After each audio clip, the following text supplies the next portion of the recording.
Hello everyone, welcome to my regular stream. Today we're going to discuss the Olympics. I don't follow the sport much. I vaguely know who's been winning medals. I know the Americans have the most medals, followed by China, and then there's a plethora of other countries. My country, Portugal, has won a bronze medal from judo. She won the bronze medal. And I'm okay with that, no problems with that. But we're going to discuss basically the hateful nature of these Olympics more than other Olympics. We can get the last Olympics were the London Olympics. We didn't have any problems in terms of bad sportsmanship that's been happening in these Olympics. First example. I'll put up an article. Let's see if I got the article correctly. No, I haven't got it. Well, we know that what happened right at the start in the opening ceremony, where the Lebanese coach did not want to allow the Israeli teams to share the bus with them. I think everyone saw that, and I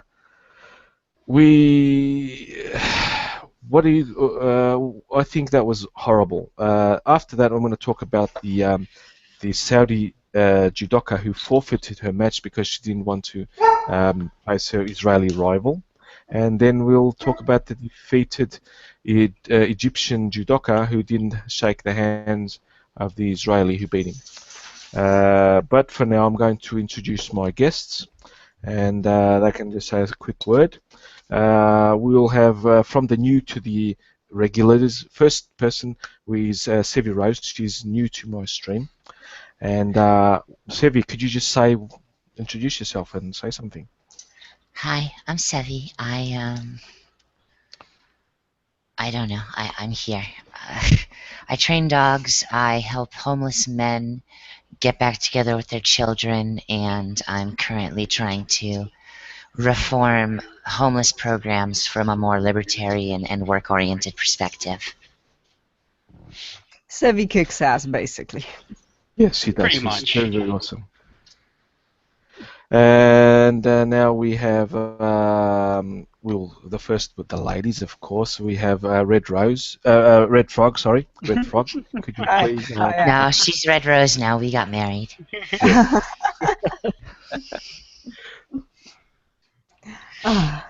Everyone knows me, I guess, about this. At this point, I'm basically here every week. I'm the pissed off Russian. And I'm super happy to have you on. And there's Herzberg also on tonight. I hope I pronounced your name right. Herzberg. Herzberg. But I will accept any other comedic pronunciations of my first or last name.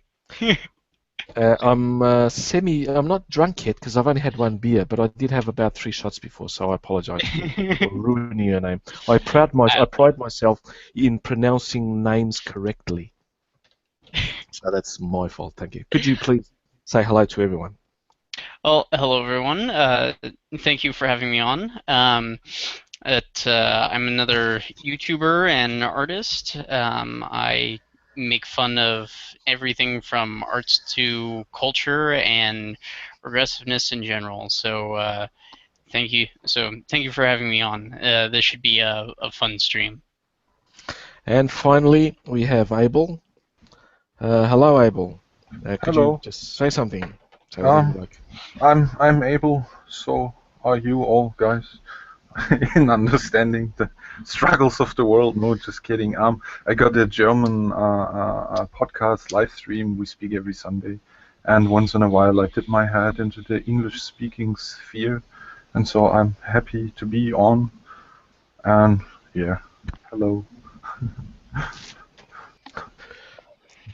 Okay, I just brought up the article. I'm going to share it on the Lebanese refusal to. We'll just discuss it. We're not gonna do. I've seen streams where people just read the whole article out. No, oh, that's a bit boring. We just talk about it and get our opinions done and see the article, of course, to know what we're talking about. But you guys know how I work. I'm casual at that. So how do you share this? Share. That's it. And can everyone see that? We can What see. the hell? Yeah. Wrong stream. Yeah. Wrong one. We can see into infinity. Infinity. It's my fault. It's this one.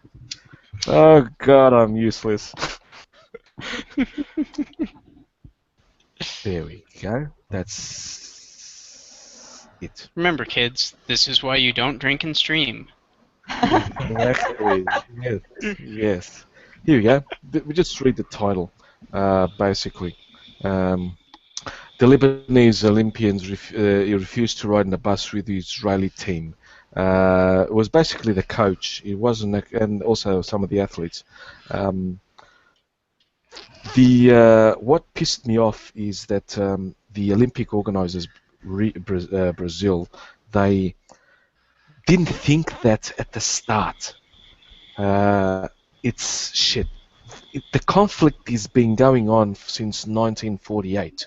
I'd expect somebody alive today who has a minimum of intelligence and just basically just opened the book of history and said, "Oh shit, the Israelis and the Arabs don't get along together," and would say, "Someone, I don't think we should put them together."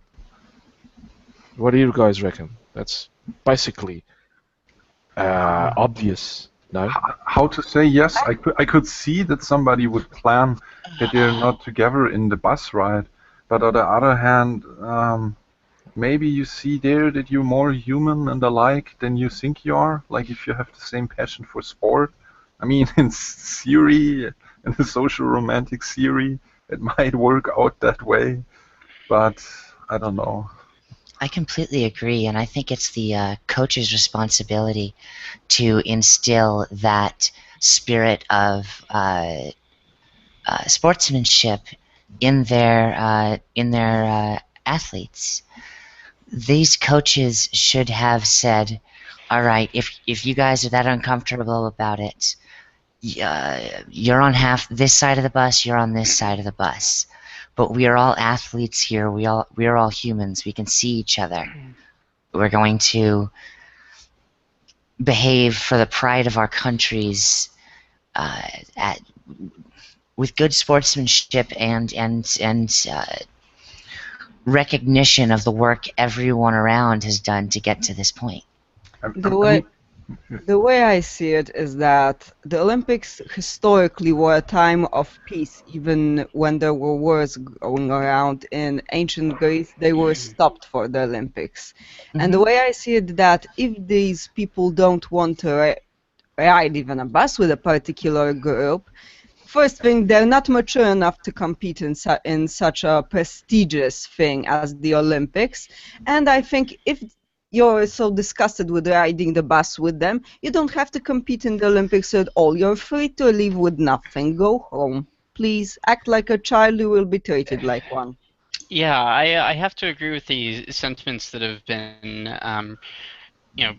said previously, because like you said, ultimately the Olympics are a time of international peace where things are supposed to be set aside, and if you can't leave these kinds of petty international squabbles to the governments who are actually having them and actually just be competitors on the field, then what the heck are you even doing at the Olympics? Like that, to me, that's something that should disbar you from participating in the Olympics if your teams are going to be so petty as to be unsportsmanlike during their conduct at the Olympics themselves. Indeed. Well, that's why the city judo guy, can't remember his name, got disqualified. He wouldn't.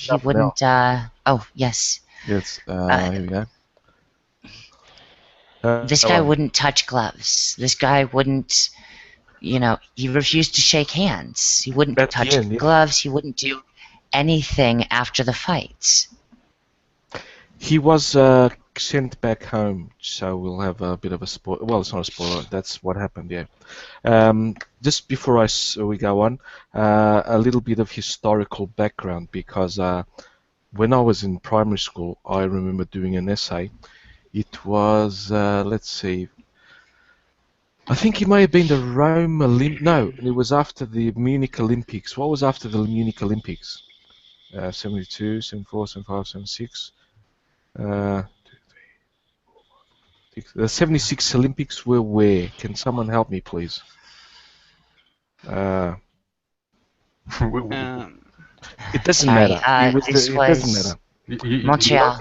Too much long ago. Sorry, I'm that old, so I apologize. Montreal. But in Montreal, was it? Yeah, 1976, Montreal. Yeah, Quebec. Yeah. Thank you. Yeah. This is what happened. I was at school. I was at primary school, so I had to write an essay on the Olympics, and a historical essay. So I read a bit, and I started writing about how the ancient Greeks were all peaceful and loving, and there was no problems and everything. My teacher corrected me and said, nope. When she wrote back on my paper, no, there were actually, they did stop wars happening in the ancient Greeks, but they did not stop boycotts. There were boycotts. Oh shit, it wasn't. It was the Are you talking the about Moscow 1976? Olympics. It was the Moscow 76 Olympics. winter. Yeah. The I know Moscow which one. Olympics. Yeah, the Moscow Olympics is the one that I was talking about, that I had to write because of the boycott. The Western blocs boycotted that Olympics, but Australia went. So I wrote that essay, and my teacher said, no, the ancient Greeks actually stopped wars, yes, but they did have boycotts. They did have petty squabbles. Each city-state would do unsportsmanlike behaviors. So these aren't very far off what the ancient Olympics were, but we have to do a but here. Just finalizing the historical part. When the founder of the modern Olympic Games, the French counter, what's his name? I can't remember his name. Oh God. No, it wasn't Montaubleu or something. The French guy. The Count of something. He started the modern Olympic Games. He wanted to stop all that shit. So the charter that we have now is basically coming together as friends and everything. We have political Olympics. Italy, the Rome Olympics before in 1932. I think that was 32. Was the World Cup. Anyway, Mussolini politicized the Olympics. Hitler politicized the Olympics. The Soviet Union politicized the Olympics. The American one in Los Angeles were politicized because of the Soviet Union ban. We've always had politicizing of the Olympics, but this is the first time I've seen actually bigoted and unsportsmanlike behavior in the modern Olympics. Mm-hmm. Right. I mean, it's right at the top of your share. One angry follower said, "You will shame Islam. If you lose, you will shame an entire nation and yourself." That kind of collectivism is not healthy. It's not. It's fanaticism to that point, actually. Mm-hmm. Yeah. What you could say is, if you refuse the handshake, eventually he himself want to shake the hand, but he got some politician at home telling him, if you don't do so, fun times are ahead of you. That could also be the case eventually. I mean, I remembered rumors, I'm not sure if they were true, that the North Korean soccer players got tortured when they came home after getting out too early. Like, oh yeah, the Middle East is just as bad as China, but they use much more medieval practices of torture. Yes, and I don't know if that North Korean example possibly true, but possibly also exaggeration. There's something, because look at these Olympics. The North Koreans and the South Koreans are actually together, and they're happy. The minders of the North Koreans aren't actually I don't know. That's strange for the first time. To me, I think it's beautiful that they're just Yeah, here. absolutely. Here we have the South Koreans who, genetically through having more access to food, have grown slightly taller, and then the North Koreans, but they're still the same people, and they speak nearly the same language, and you can even see them chatting when they compete together. Oh, they speak the same language. They are the Yes, same but people. they have Yeah, different yes. dialects. Well, different. It's a very Subtle. distinct separation of dialects. I've found. Yeah, well, yes, but that's not important. But the important thing is that they're coming together, whereas now the Arab and Israeli are apart. It's just weird. I mean, also the thing with the bus ride. It seems for me like the behavior you're used to have from children or something when they got into a fight and they're like, "No, we don't want to go into the car." Like my sister is also, horrible or something like that. I mean, Oh, like it's worse than kids. yes, it's like a handshake or not riding a bus together. I'm like, it can't be that bad. Like you won't get Jew germs when you sit in the same bus or something like that, or Arab germs. Like I don't know. It's just it seems like a schoolyard behavior in my perception, and it's a disgrace to the sport itself, to be quite honest. I don't think I'm sharing this picture to the guys in the chat. You guys seeing the articles? And someone, Juju or Tomlinson or Tommy, if you guys see the article, could you say something in the chat because it's not appearing in my. Yeah, I'm looking at the live stream and it's not showing up. How the hell do Can I? someone give me that link? Yeah, I'll throw it in the Yes. group chat. I'll put. Wait, let's see if that changes something. On that stop. subject, I actually agree with Anders that it's worse than than children. It's high school girls. Yeah, it's high school girls. Yeah, and what's even the worst thing is that these are supposed to be adults, so it makes it even more pitiful by that. Yeah. And I mean, I say that with all the respect of the long-lasting conflict and the implications and everything behind that. But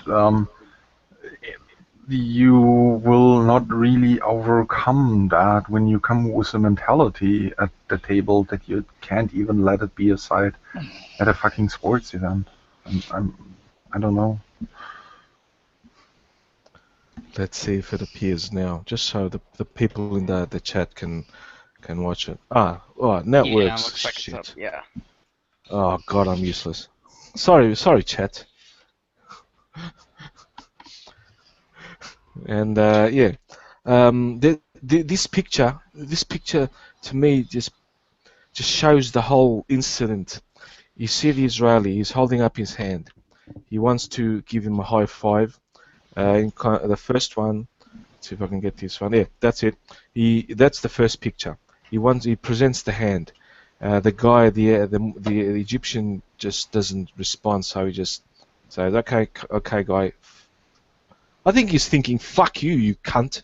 Yeah. I beat the shit out of you, so you should be humble. That's what I would say. Yeah. If he doesn't want to shake his hand, then he has all the legitimacy of saying, "Fuck you, I beat you, bugger off." I can be a mean cunt. I really can. I don't tolerate this shit, and this is absolute bullshit. Yeah. Okay. His ass pawned here. He acted like a fucking kid. I mean. Yeah. Exactly. Come on, show this one. Oh god. Let's see. I'll just get out of that. I changed the screen and now I can't. It's gone. Stop.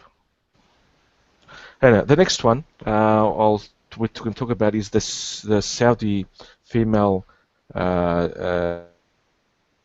judoka forfeited her match because she didn't want to face the Israeli rival in the next round. So much empowerment there, I think. This would be the perfect. Let's see if it shows up in the in everyone's chat. Come on, please. No, it's not showing. What the hell? It's something weird happening. Oh, yep, that's it. Yeah, Yep, there it is. good. Well, remember the stream's like It's 10 seconds behind us or something like that. It's really weird. Anyway, this should be the feminist's nightmare. You have a Saudi athlete in full hijab, full veil and stuff, against the Israeli would-be Israeli competitor in the next round. So she either has instructions to give up and forfeit, or she does have instructions to forfeit. We can't escape that reality.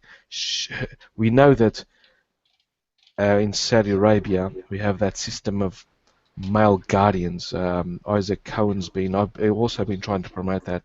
Been tweeting and that his campaign out as fast as much as I can. And her male guardian would have ordered her to forfeit, or else, because it would be really bad if she physically touch an Israeli. She could get Israeliosis, whatever. What do you guys think? Yeah, duties. I mean, I have Cuties. in all the respect, I have to say, before National Socialism has had its rise in Germany, the Jews and the Arabs were more or less getting along relatively well, relatively in quotation marks. But over the Nazi propaganda, we had a German news station which was also sending its radio in the Middle East. The Nazi propaganda somehow found its cues in the Quran, and so to say, it's partially a German relict. The Jew hate is so widespread simply in all of the Muslim society. At least the Germans had its influence there, and this overreaction that you get like a cuties from just a handshake is how to say, kind of perversion. But I just wanted to give the historical notion that they don't have been fighting each other for that long, even though the history of Muhammad in Mecca, where he was getting the Jews out of Mecca when he spread first his religion. But yeah, I just wanted to add the context. Yeah. Okay. Just to finish this off. Can I make a comparison Oh, when we're yes, still yes. discussing this? Israel Yes, has go for it. never gone without showing a good sportsmanship to their German opponents, because they win on skill, and if they don't, they understand that it was just a matter of being beaten. Indeed. Yes. Yes. And in Germany, you never saw Jewish suicide attacks. You could say so. No, but yes, in terms of the Olympics, there's no incident, and I mean the German-Jewish relationship is a special one. Like, I would say more special than the Arab-Jewish relationship. And there, it's possible to treat each other like humans. Like, why should that not be possible in an Arab-Jewish relationship? I also think it's stupid because it's been 2 generations. Yes. But that's just my opinion. I'm sorry. No, it's more valid than that, of course. Yeah, it is stupid. I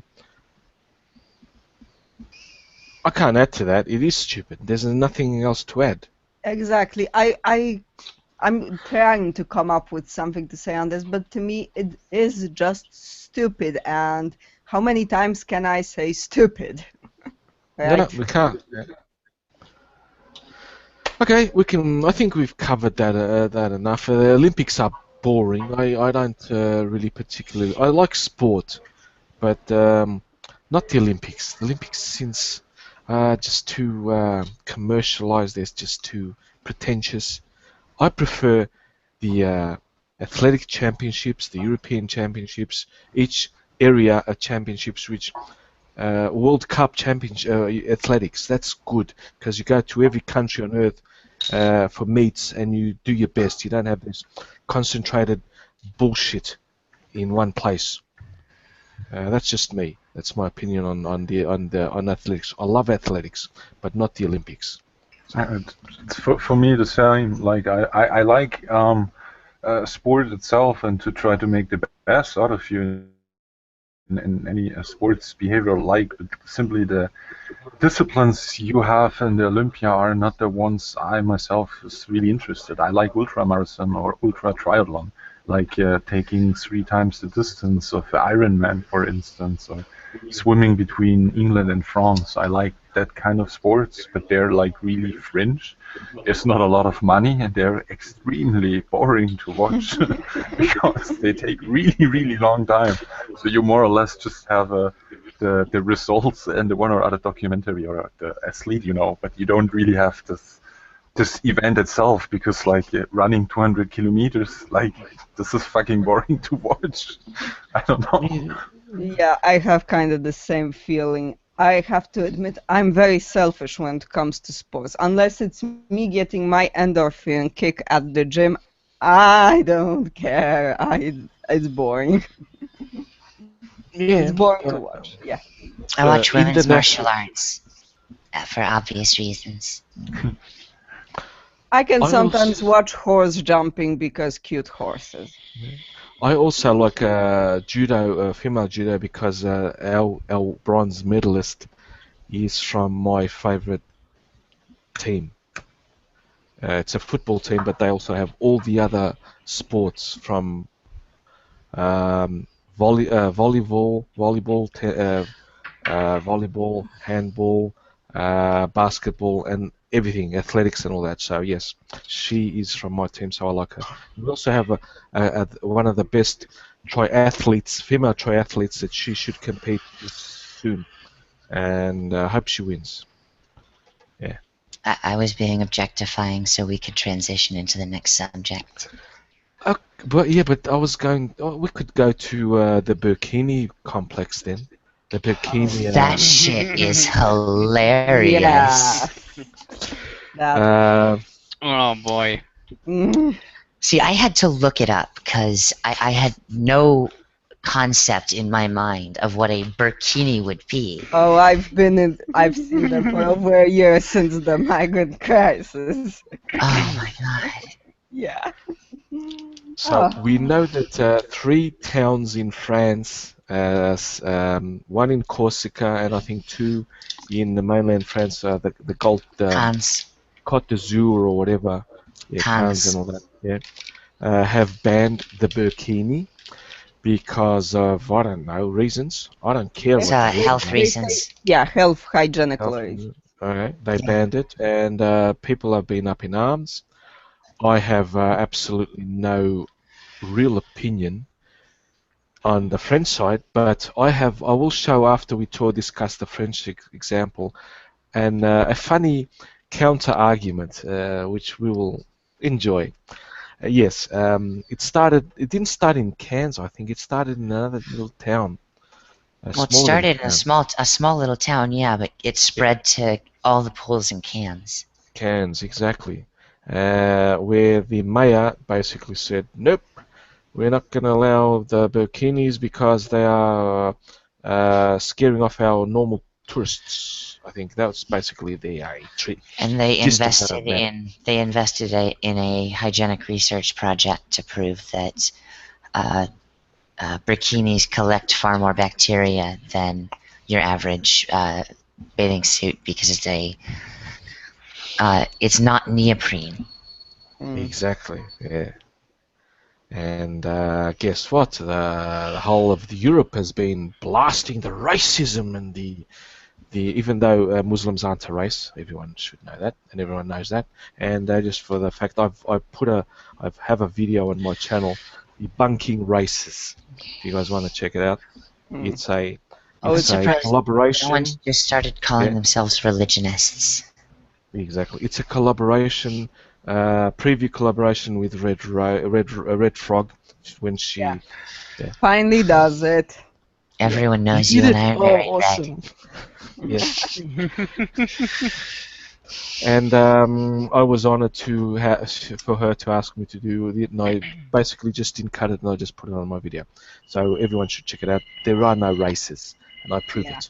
So yes, and yeah, everyone was jumping on SJW and like, oh no, it's racist, no, yeah, and all that, it's bigoted. Okay, fair enough. Then Technically, I could argue with the hygienical reasons when it comes to the bikinis without even going into the material they're made of.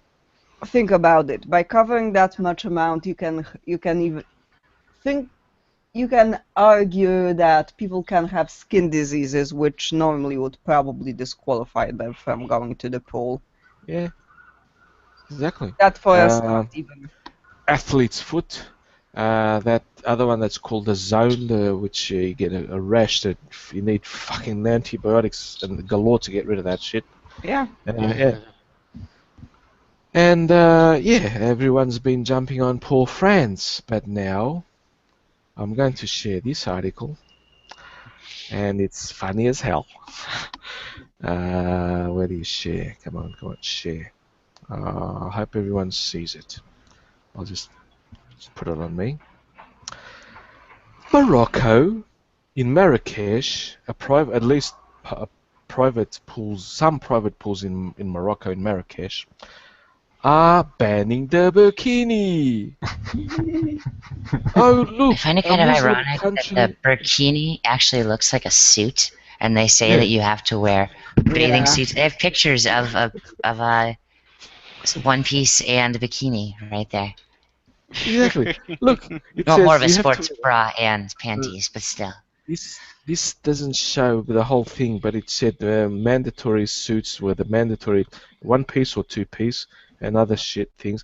And look, bikini, male lot, oceanic interdit, not allowed. Guys, this is in Morocco. They're not Christian. They're Muslim.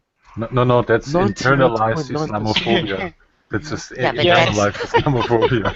No, that's internalized Frenchness. Yes. And look, Yes.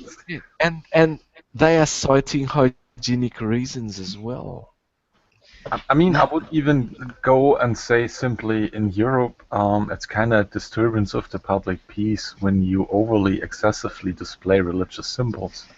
People in Europe just don't like it when you push simply your religion into their faces. And that has a longer tradition because we were killing each other over being Catholic or evangel. So, like, it's not even like you can even directly address the intent of that you want to display your greater Muslim face. No, people in Europe don't like that. Please try to understand our cultural values, that we don't shove a religion into the faces of other people. Not to mention, we have a long story with something like the Inquisition, and we're really sick of that too.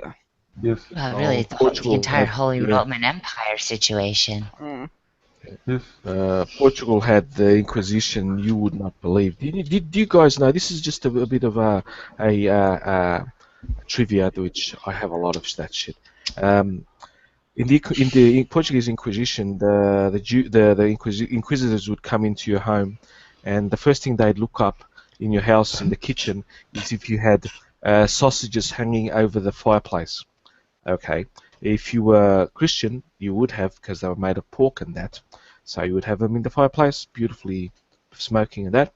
Now, if you were Jewish, you didn't eat pork, so what the hell would you do?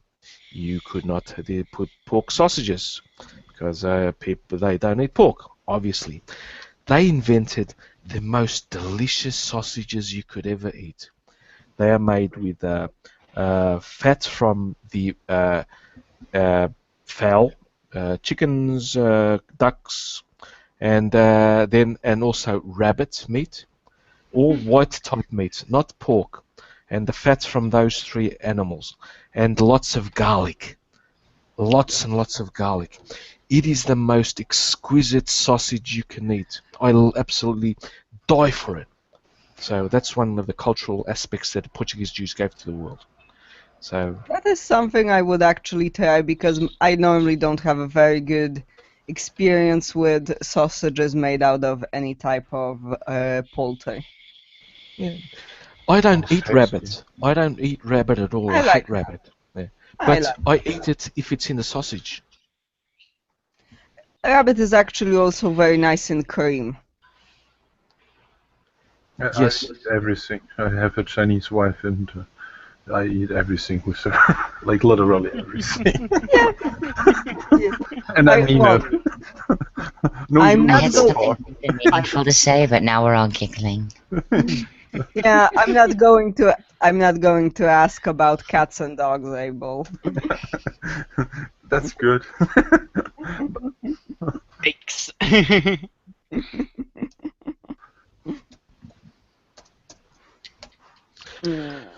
So yeah, we gone into that. This just blows the narrative that the French mayors of the towns are being bigoted, but they're not. They're doing something that's actually happening in Islamic countries. So I think we've covered that. I was going to talk about now Milwaukee for our American friends and actual stupidity that's been happening there. And You mean the there's- anti-fossil fuel movement there, which is burning gas stations and cars? Yes. They're, Also, they're, fuel matters. they want a new type of energy called black power to fuel the economy. And Oh, I just had the worst image pop into my head. Oh. What? Soylent fuel is people. Are they? Is that image representing Spanish church dignitaries during a festive parade, only in their suits being black? No. Look up what I mean. You'll understand. Soylent fuel is people. I'm sure- Soylent fuel is people. I'm sure Carlos got the reference. What I was talking about. Oh, I did. I saw that. I have that movie. I saw that movie about 15 times. Charlton Heston, and we all know the rest. I'm not gonna say it on air, but I put it into the group chat.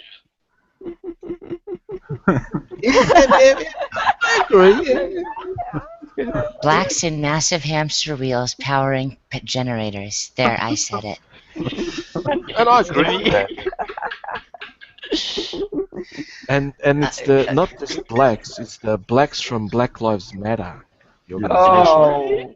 yes, that's And the see, important So distinction. so Yeah, bad. distinctive because Who we remembers have, I know the how it? to make, and I know how to make them run. Actually, we just have to hang a bucket of KFC before they are. Oh. Yeah, but like with Milwaukee, like a black police officer controls a black person who got a criminal record, who is like almost baffling long, and he got a stolen weapon, and they get into a fight with each other, and then then the neighborhood burns where only black people live, and I'm like, I kind of don't get it. Like I don't know. Like I try to emphasize, and I would even say, even though he has a really long track record, if he's free, he's free, and he should be treated the same like every other person. But it's just the circumstances which give a certain nuance where you just kind of can't take the protest that serious anymore. Like, Yeah, I mean, they've pretty much turned into a farce of themselves. Let's not It's forget how much looting has happened over the night. oh God, yeah. I think there's at least a half dozen different arson investigations going around that police officers are asking for help with. and I Red mean, lights flashing, time to retire. We'll turn this building into a structure fire.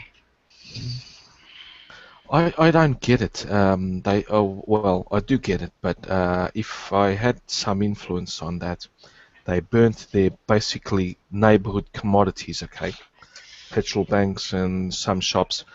I Hmm. would just leave them at, if I had any influence or power, I'd just leave them there. Then, if they wanted petrol, they would have to go further out. If they'd ride again and burnt, they'd have to go further out, and they'd get so further away that they would not could not get cars, and then they'd have to walk to the to burn shit down.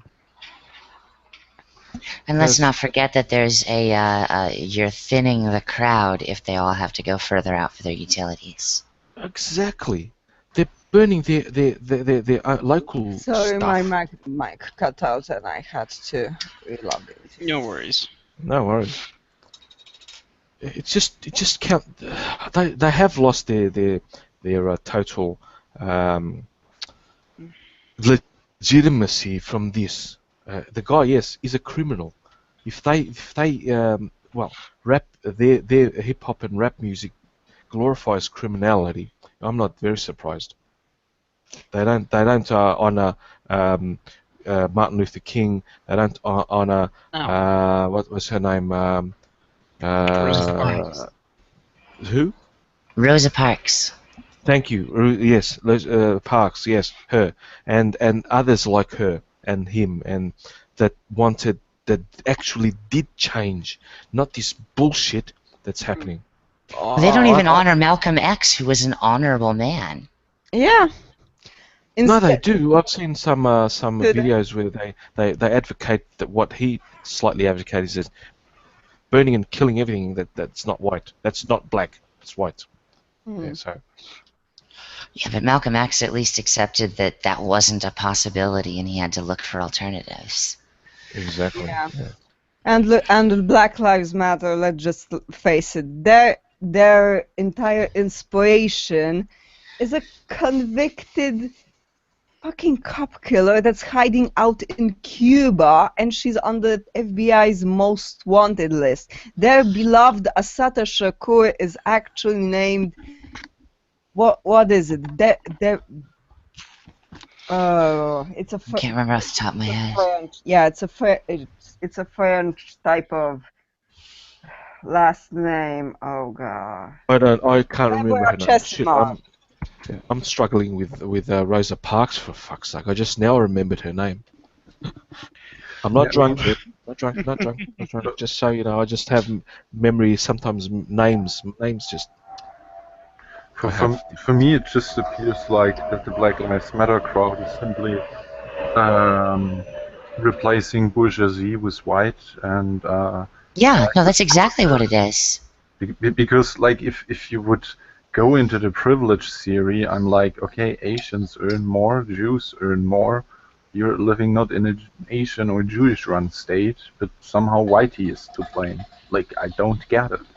Like, and even though you have other income groups which earn way more, yeah, you kind of get also welfare from the government, from the taxes, on the better earning people. It's not like you have an inbuilt system where you cannot take on a certain job because of your skin color or something. Like, I don't know. I don't see that in the US right now. And the police brutality, yes, that's always something you have to consider and always something you have to think about. But pick your heroes maybe a little bit better. Like, that there was also in a recent shooting, the guy who was on the ground, he was searched for pedophilia and should go to prison, and he resists and grabs his gun when he gets arrested, and the police got called because somebody was dealing drugs and threatening somebody with a gun. And then the police arrives, and the person dies, and it's not good that that person dies. He shall face a judge. But if you then go over something like that, rioting, I'm sorry, I'm not with you. Like I'm sorry. Exactly. They're yeah. making all of this noise for nothing. That's the problem. Yeah. No one cares about that. If they wanted something done, they'd write someone would write a clearly well written and edited piece for fucking The Guardian, because they take minority budding authors submissions all the time. Salon's another one that does that. Yeah, Ooh, but Salon. By the way, quote unquote minority. By the way. Mm. yeah, but instead of that kind of rational approach to things, we have, at best the the Movement for Black Lives, and their website, which is basically just gimme that in a really pretty code of HTML5. Yeah, but it's all just it's all based on this idea that these people think there is an underlying connection between all black death and slavery when it began. Yeah, how many hundreds of years after the fact, and they Nearly think 450. yeah, 450 years after the fact, they think there is still a connection between what's going on now and slavery. Like, huh? And The Yeah. part that bothers me is they don't take consideration into the economic value of slaves because they take it so personally. They can't Mhm. learn if they take it that personally. They will continually make emotional pleas which make it no different than a religion. Yeah, exactly, and it has become a kind of pseudo religion for a lot of these people. It's turned into their identities, and if you threaten the core of that identity, then they take it as some kind of like personal attack when it's really just a critique of the ideology. And not being able to separate themselves from that core ideology when it's so much a fundamental part of their idea of themselves, that's why they've become these zealots. That's why they've become this issue. That's why it's metastasized into something that's really creating more problems than it will ever even come close to solve. They drive out constantly the rational folks on their side. They cannot establish clear goals, what to do. And over that, you just have, so to say, a cause which you believe in, and you drive out simply the not hotheads. You will see just a radicalization of that group of people, which will not end well and have already not ended well with the shooting on the cops. I would say. I'm gonna actually, if I might, you guys, a lot of people are saying they didn't understand why black people burn down their own neighborhoods. And the simplest reason is actually it's racism. They're trying to drive out the non-black element. That's all they're doing. They're securing the area for their own. And the only way they can do that is through destruction instead of creation or communication or diplomacy or politics or, well, they're pretty good at using guns for it too, so.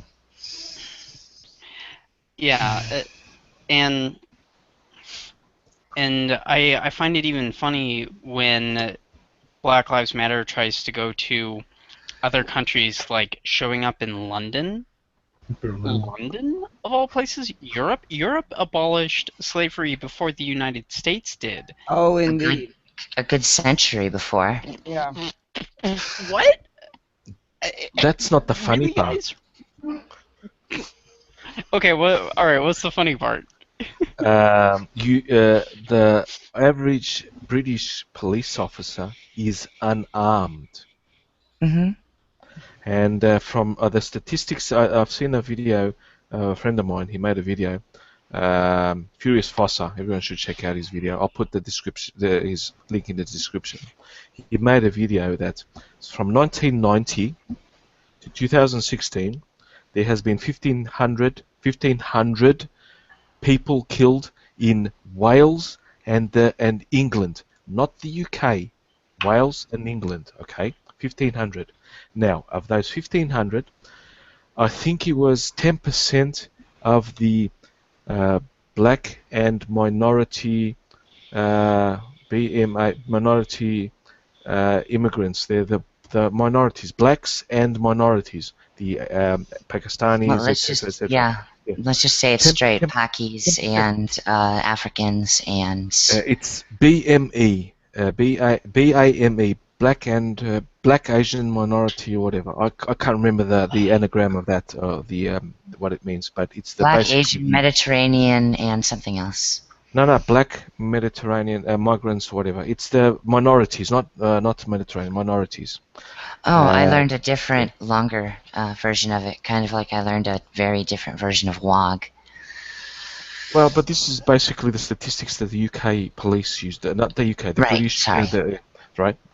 And 10%, that's about 80 in what? From 1990 to 2016, it's less than one a year. It's just statistically, and even their percentage of the population, they are less likely to be killed by policemen than whites. Half of it. They are not representative. We know that in America, the crimes, murders, the black have a higher representation, even though they are only 13% of the population. No, 30% of the population. Yeah, right. They have a higher. Yeah, But even UK, it's the Feminism is opposite. Cancer sent us a tweet that actually shows that the murder rates are the highest in cities where the black community is actually more percent than the white community. Blacks commit 56% of the total murders or crimes or whatever. Yes, while only being about somewhere between 12 small and 30% of the entire population. And the UK, the same happens, except that the minorities, the blacks and the minorities, Asian minorities, non-whites, are half represented. So they don't even have they're even less likely than whites or whatever. So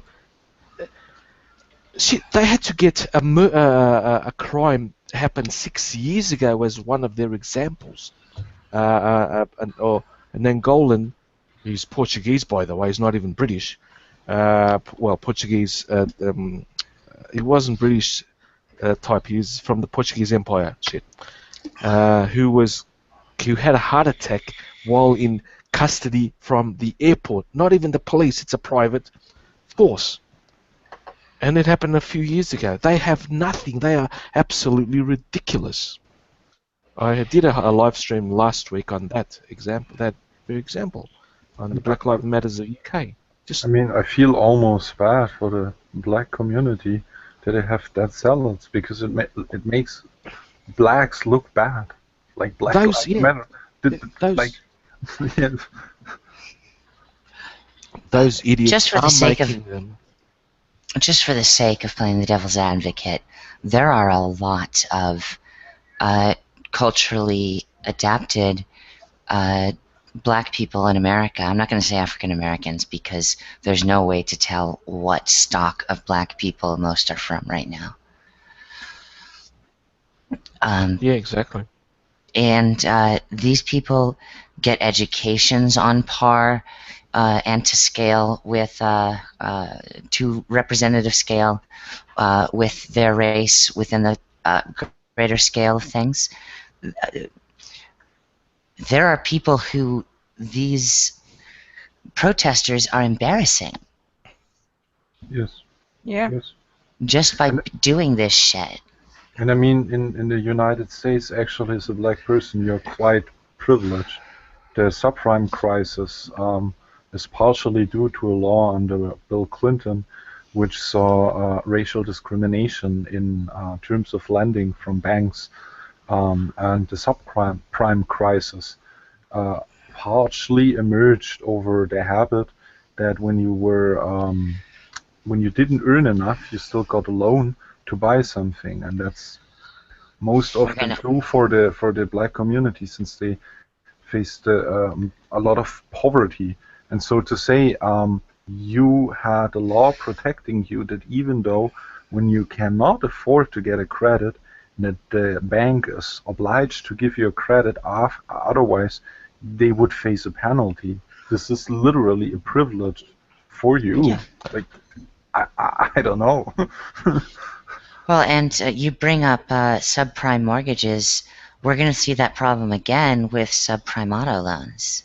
Yes, yes. Yes. That's coming up very soon. So keep Yeah. your eyes out for our market for a What- small bubble to what's- burst. Watch this video from none of the above is they are British up and coming journalistic group. They are really good. Watch these two protesters. There's no sound because you don't need to hear the sound. The sound's just bullshit. But look at these two these protesters and who did they stop? Look at this, the total non-awareness of themselves. Look at this poor guy. Look at his face. Oh, I remember this. Yeah, Yeah. I saw this. Yeah. The I audio did is it last basically week. just them. Yeah. I did it last weekend. Yeah. But look at him. Look at the poor fucking cunt. What the hell's and these idiots they're shouting. The streets are ours. The streets are ours. They're not even looking at him. You'd expect it if I was protesting, I'd look who's in the van, and subscribe to these guys, people, everyone, even in the chat. This is awesome. So They can't look at him. To them, he doesn't exist as a working black man. And to him, he is just utterly embarrassed, and he's trying to look as white as possible right there. It's hilarious. It's like, oh my god, I wish I was white right now. It's just so I don't think beautiful. so. I think he's saying, are these fucking idiots my race? What the fuck? Well, not race, my ethnicity. That's what I will Yeah. use from now on. Let's be serious. What he was thinking was, oh shit, I'm gonna have to explain this to my white coworkers. He's gonna say I'm gonna be fucking fired if I don't deliver what's behind me, and on time. He's gonna lose his job. Yeah. And- But one of the things I noticed in that video is especially was the guy up front in the black sweatshirt. He has like iPhone earbuds coming out of the sweatshirt, and I have to imagine that those have to be connected to like a $500-600 iPhone as well. And I'm like, If not a $600 Samsung. yeah, exactly. I mean, What? I'm sitting there like They're being really? marketed directly to black Really? people right now. Huh. I'm I like, go- really, dude? Like, really? You're obviously in a good enough position to afford a fucking expensive ass cell phone, and we can pretty much see it. But you're gonna sit there in the middle of the street and say, "Black Lives Matter, Black Lives Matter." Yeah. It's In actually, London? So, actually, this reminds me of that satirical video Steven Crowder did while visiting a Bernie rally, when these people were basically wanting free everything but playing with their expensive iPhones. Yeah, very funny. Very funny. And he actually confronted one of them on that. I'd expect that they would be iPhones because they look so stupid to operate Android. I'm sorry if anyone's an Apple fan. That's how I feel. I will not apologize. Nope. Samsung. Exactly. I can't afford the only Samsung phone which I could afford, which was 2014. I bought a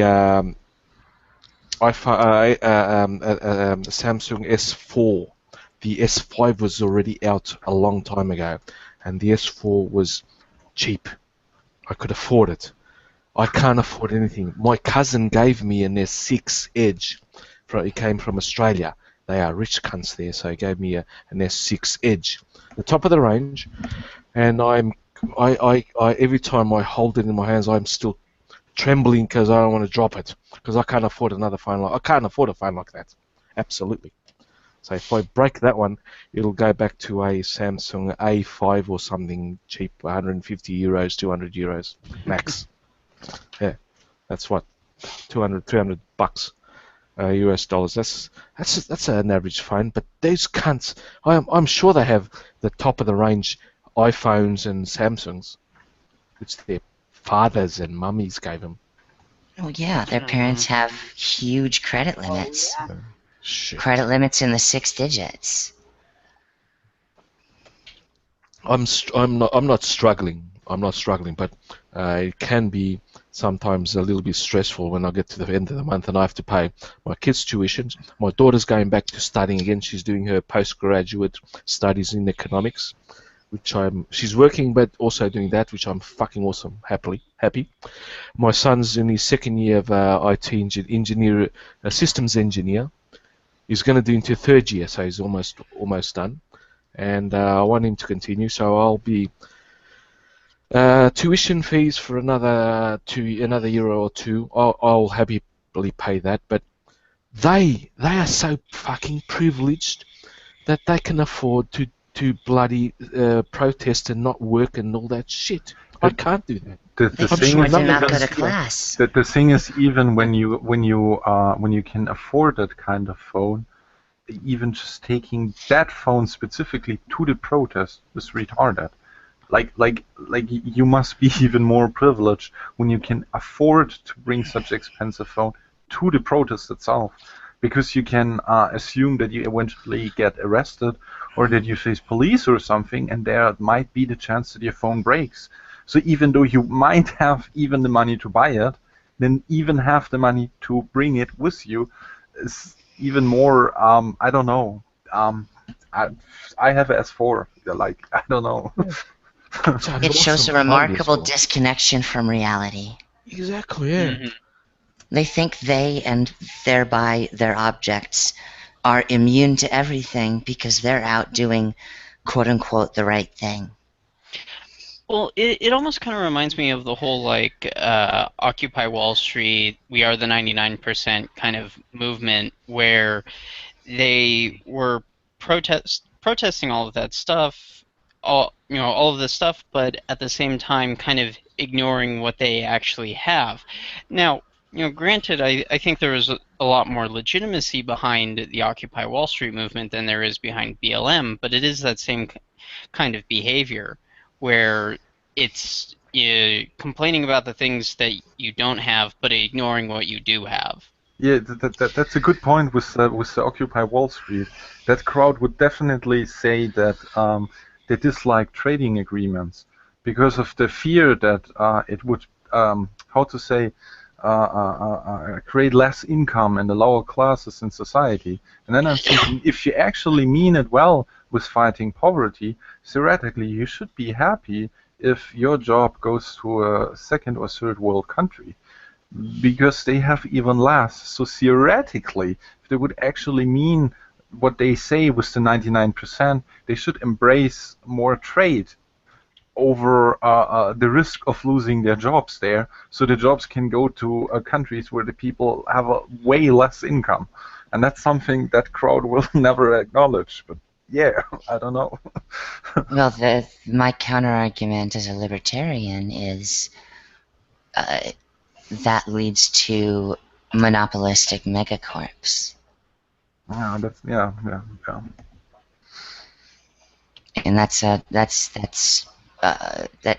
breaks the market. It creates a fraudulent market inherently. Yeah, that's true. Yeah.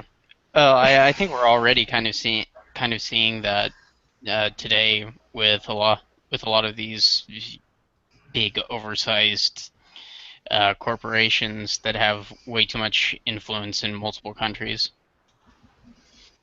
I mean, the BlackRock investment fund from the United States, they have assets which is more than the EU creates in value within a year. And Yeah. I'm thinking, like, if that company gets some troubles, I don't know who shall be able to pay that. Like, I don't know. You cannot freeze the entire income of the EU for a year to bail that company out. So, Yeah, but that's what they were saying. I mean, that's what they were saying when Russia, when the CCCP became Russia again. SSSR. Sorry, I can't. In my head, it comes up as CCCP.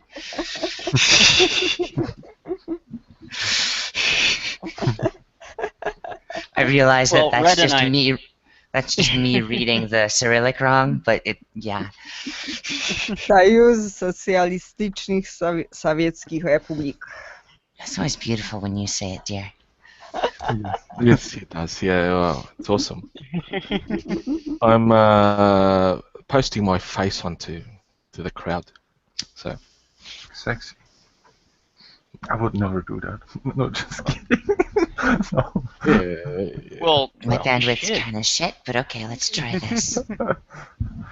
No, I kinda used to just show my face because I don't know.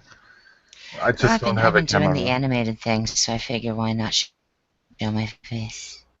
This is the beer I'm drinking, by the way, guys. Irish it's a Red. Like Nice. local brew. And it's Irish red beer. It's fucking awesome. I drink to where all my fans, all my viewers, and all my dear guests. I love you guys. Still not drunk, by the way. This hits for y'all. Mm. Well, I shit. turned Now. on my Alright. turned on my cam, but I have an ugly pajama on at the moment. So. Oh, you don't. No one's whatever, forced Red. to show. Well, you can anything. I take it just off. chose to. Oh, Sevvie, you missed Red in a wig. Oh yeah. Well, I've That's- pictured Red in wigs, because I'm pretty sure she could cosplay like half of the Bond villains. I I could be a wouldn't say different. villains. Yeah, crossplay is hot. Yeah, it is. But I'd see her more as the heroine. The Bond girls? Alright, Yeah. there we go, guys. Well- Hit off my vape. There's no reason she can't do both. Oh yeah. No. From Russia with Love. I love that film. Something Simmons. Can't remember her first name. She played the Russian spy who seduced not Sean Connery. It was Roger Moore. Yeah. And, the Loved spy who Roger loved- Moore. So the you spy see, who loved me. Yeah. yes. So that was a very. I like that film, and see that's where I get my. I love the Russian heroines from that. I watched today a video from a Russian lady who crushed a melon with her legs, and I was intimidated.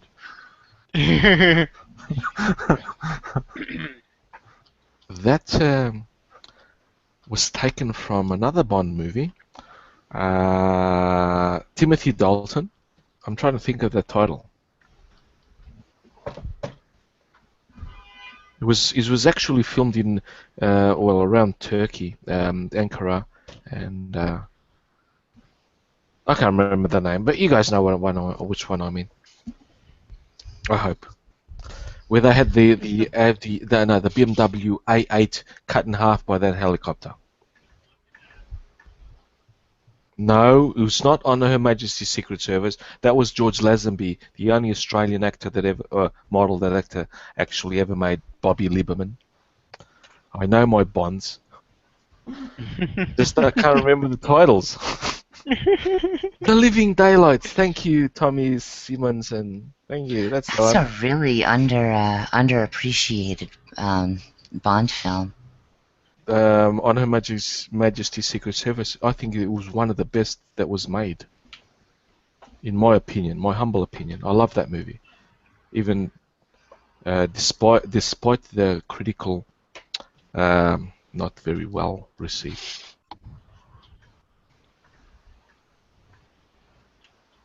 No awkward silences, please. No, Right. I'm just trying to exterminate a communist from the chat. Oh, and I'm just watching in awe right now. Uh, But how No. to say the issues today, they were also like so self-evident with the Olympia. All that behavior you have seen there was just like disgusting, like where you cannot add really much more nuance to it. Maybe give a little bit background to the stories there, but there's not much nuance added. And also the Black Lives Matter people in Britain or just the recent behavior in the US, it's kind of good to talk about it, to look at it, to also think about how to solve the problems for them in theory. But like the behavior of the mentioned groups is just self-evidently so bad that you Mhm. almost like you cannot make more out of it because it's just I don't know. It's, Yeah, and I also think they have a serious issue with not only their behavior, but also with the individuals that they choose to back with this behavior. Like the most recent officer-involved shooting in Milwaukee and the Corey Gaines incident. Has anyone else looked at that at all? The I Corrigans. sort of remember Corey Gaines. We're talking about the two, but this case and that case, those are the two black on black cop situations, right? I think so, yeah. But this woman, she basically had multiple run-ins with the police. One that was on that she actually recorded herself, and it was literally her being obstinate and abusive to the police officers the entire time Mm. in front of her children, and literally telling her children to like fight the police and stuff like that. And then in the second incident, when she was actually shot and killed, she was aiming a loaded shotgun at the police officer while holding one of her kids. this is Yeah, almost yeah, cartoonish. Right. She was using the kid as a. She was Human using the shield. kid as a police deterrent. Police aren't allowed to fire if there's a child in the way. Yeah, It was exactly. human shield. That's your if a baby dies, that's your badge. The Yeah, kid it just is. got he was injured, but nothing life-threatening.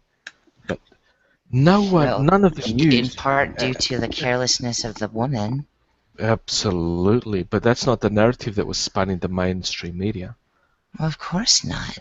We are going for this victim narrative of black people, when in reality, black people represent 15% of this nation and can't produce 15% of its economy. Yes. Oh, I just remembered. Does that make me a racist?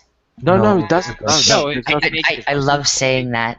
But It it doesn't. doesn't. Like It makes me an economist is what it does. I can Yeah, give you forgiveness from my uncle. He's black and he's blowing in the same horn there. I just remembered that actual black immigrants in the United States, right, coming from the Caribbean and actually Africa, not native born and raised and all that, they are performing so high in educational. They're getting high SAT scores or whatever you guys use in America to establish SAT. getting SAT. Yeah, and we spell it out. they are actually being super successful. Mhm. In contrast Because to the American it's because it's black, not hard to adapt to this culture. Yeah, Our they're not culture is victims. very willing to meet you halfway at your customs to help you It become is. a working part of the consumer economy. That's what they need. Yes, That's what exactly. this world needs. What this country. I And should they say. also, it's also the land of real opportunity if you want to actually engage in not having that opportunity. Right. Precisely. That's Actually, as close as we've come to the libertarian dream of the founders of this country. I can't. I don't have the. I saw it in the tweet and I didn't save it. I'm just too bad at that. But there was a study. It's easy. Google it. I Google stuff when I need to find information. So I'm doing my work. You guys can do if you want to find it. Do it. They found a study that the black immigrants from everywhere outside of the United States are performing very, very well in all fields. They are taking the American dream and actually doing it. They're not being victims or professional victims and that shit. And it's not been divulged a lot because it goes against the narrative of the Black Lives Matter and shit. Can we blame the Russians a bit for what's happening there? Um, I'm sorry, Frog, but I just remembered the how to say the CIA infiltrated the civil rights movement of the 60s because they saw a Soviet influence there, and that the Black Lives Matter movement taking that much white as the bourgeoisie and the black as the proletarians, I would say that the origins of that thought got revived, but the origins of the thought come from the psychological warfare of the Cold War. Or would you say that's too far spent? Of Cold War, it goes as far back as the 1800s. I can agree. I can agree as long as that goes because Russia has no love for communists today. Yeah. So to hell with them. They can be blamed for a lot of shit they did because they did do a lot of shit and they basically fucked up our country for roughly 80 years. God damn them. Communists. Nice way of saying selfish fucks. Oh, very good way of saying it. Yes, I agree. And the communists we can blame on the Germans. Come on.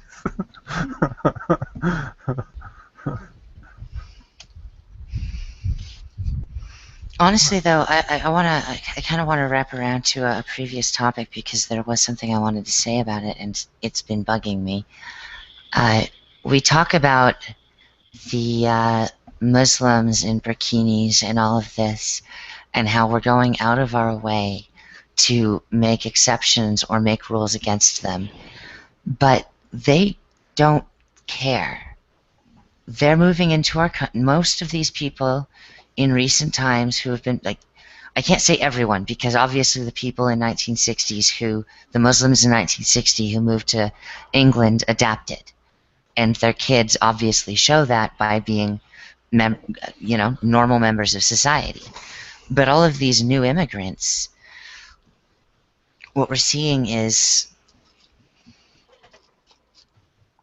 this this clear selfishness and this idea that they can spread Islam by force in our countries. Yes. In every country. Yeah, and they are forcing their way through Europe. They are pushing their way into the UK. They are building. I can't remember the Muslim word for the Arab word for ghetto, but they're building ghettos of their own in major cities. Their own cultural districts that you can't enter unless you're willing to